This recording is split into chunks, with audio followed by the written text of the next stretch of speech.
All right, welcome back to the channel, everyone. Hopefully you guys are having a great rest of your day, start to your day, whatever time it may be. Hopefully you guys also had a safe and a happy Christmas. Today's a great day because we are finally dropping off the Shelby GT350 at Pat Built Performance to swap out the broken transmission. Flashback.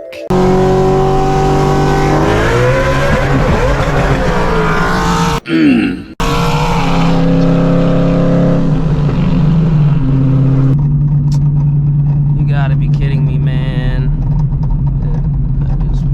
I just blew the transmission. There's like resistance going into fourth, but third, it just goes in. Fifth, sixth, resistance. That's how I know. If you guys are excited, feel free. Drop a like on the vid, subscribe to the channel, turn on those post notifications to stay up to date with the build because we have a bit that has to get done. Now, there's no denying times have changed and we live in an absolutely crazy world. You never know what the next person you meet is thinking and is trying to do. I mean, there's some sketchy people out there. Take a look at this. Somebody is walking up to my car now.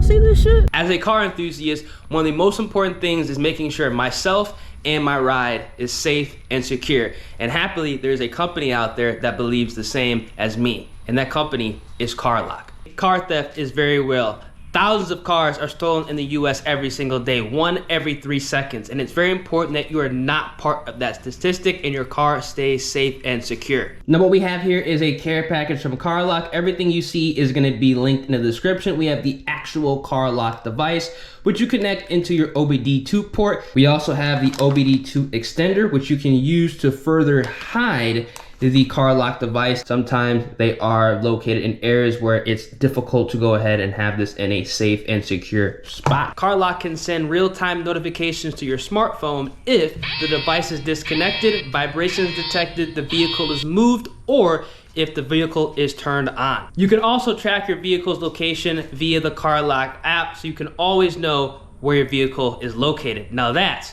peace of mind. So what are you waiting for? Get your CarLock today and you can use my exclusive code Ears POV 10 to save 10% off your next purchase. Protect your property and gain some peace of mind. All right, let's go ahead and get this cold start. Ooh. We are gonna drive this car up there. Obviously we have to go ahead and you know, skip third, but let's get it. 3, 2, 1.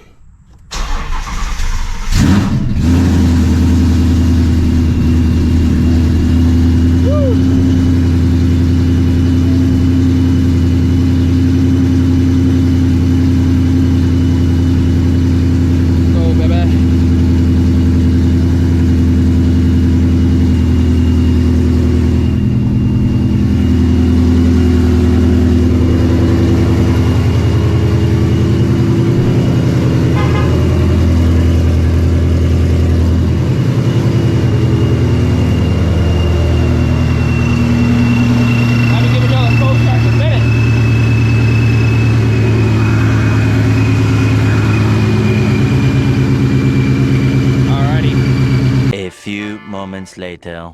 All right, we are on the road. I actually need to head to Ford real quick. I need to pick up an oil filter because we're gonna do the oil change as well. It's about that time. We might be taking a road trip potentially this weekend, so we need to get that done. As you can see, like I'm kind of just like skipping third gear because if you guys are unaware, my third gear left the chat while racing out in Mexico. It is what it is. Stock transmission took a lick.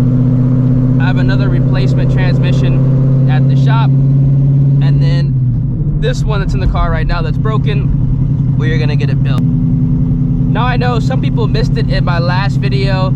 I am putting in another stock transmission in the car right now, so I am not waiting around, oh my goodness, while this transmission that is currently in the car is getting built, because it could take 6 to 8 weeks for the build because of part delay and also the holiday delay. Even though Christmas is over, we still have New Year's, and then we have the beginning of next year. there's always delays just based off of you know, my own personal experience trying to do, you know, things at the end as well at the beginning of the year. We're just gonna go ahead and play it safe, put another stock transmission in for the time being. I can kind of hear it like kind of rattling around. There's definitely pieces in the transmission that are broke for sure. It took a lick, you know, stock transmission, really can't ask too much of it. It lasted a long time. This transmission lasted like 20,000 miles boosted, which is crazy. And a lot of those miles were, you know, in Mexico making over 800 horsepower. So I cannot complain whatsoever, man. That's why I'm not really, you know, worried about throwing another stock transmission in here, because it held up to the abuse for way longer than it should. People said it was gonna blow up at, you know, 650 wheel horsepower. It was gonna blow up at 700 horsepower, 800 horsepower, 850, 900. It literally took like 950 horsepower, and it just repeated hits to break the stock transmission. So yeah, that's pretty good in all reality. All right, I'm at Ford right now. Whoop. Hopefully they have my oil filter. I almost tripped on one of these like charging ports or cable right here. Hopefully they have what I need. Praying.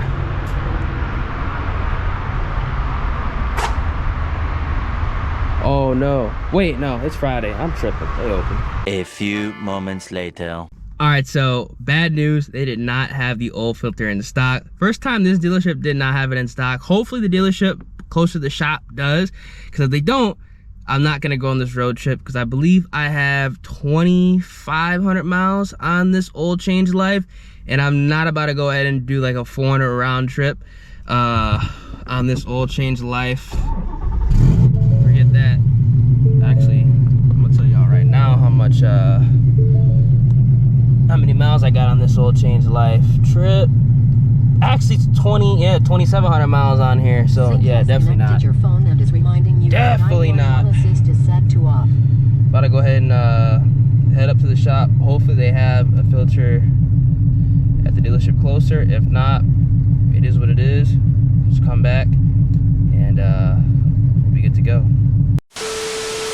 All right, on the road again. It looks like it's gonna rain.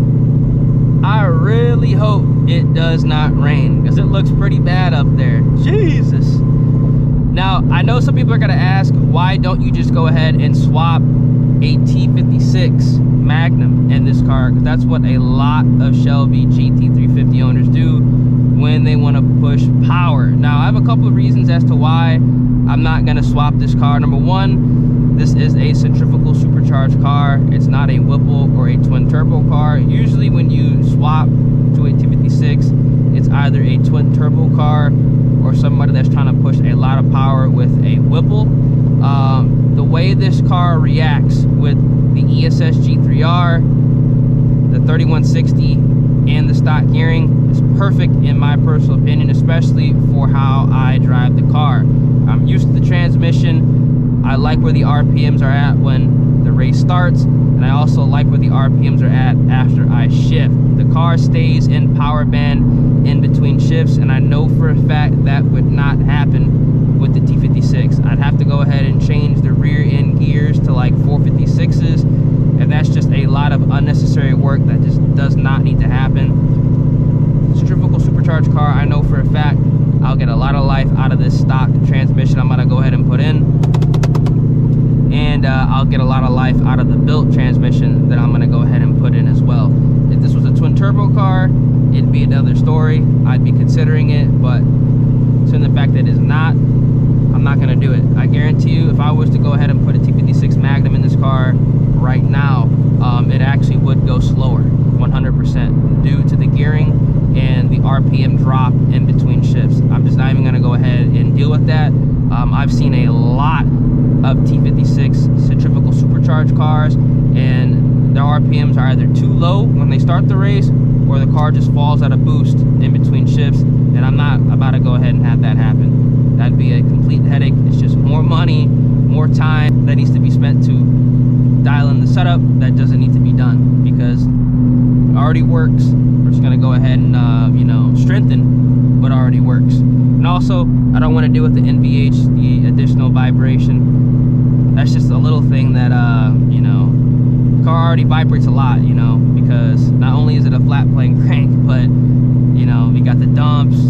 It's loud. It's not a big deal though. I don't really care, but if I don't need to add additional vibration, I'm not gonna go ahead and do so. So that's exactly why this car is gonna stay 3160. I enjoy it. I'm comfortable with it. There's no need to go ahead and mess with something that doesn't need to be messed with in all reality. One eternity later. All right, we're about to pull up.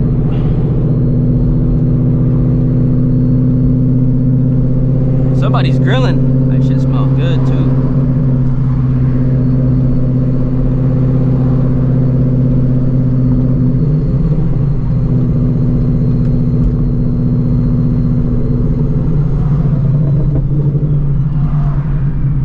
Almost threw that in third gear.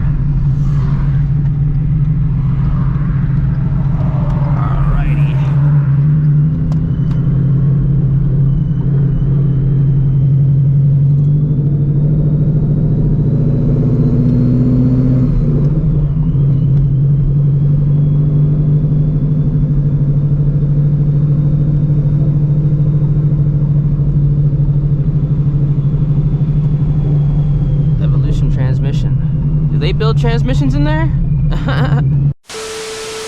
All right, back at the casa. It is a few hours later, and I am happy to report that the transmission is currently out of the Shelby GT350, and the replacement is going in. Unfortunately, I did not have the time today to wait and watch it all happen. I wish I could have watched it being pulled out just to see if anything like fell out, but so far, I think everything is good to go. Otherwise, this would be a completely different video. I think I'm gonna be picking up the car either later today or the following morning. You'll be able to tell because, you know, it'll be a different video.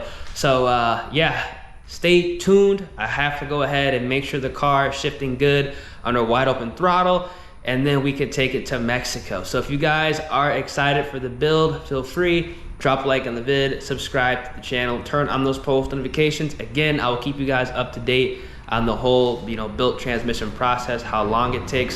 Hopefully it does not take 6 to 8 weeks. In all reality, I think it's gonna honestly take like 10 to 12, but hey, I could be wrong, could be very wrong, could take like shit, like 2-3 weeks. That'd actually be a massive W, but hey, we'll see, we'll see. I'll keep y'all up to date. If you guys enjoy, feel free, like I said, drop a like on the vid, subscribe to the channel, turn those post notifications. Be safe out there, y'all. Deuces.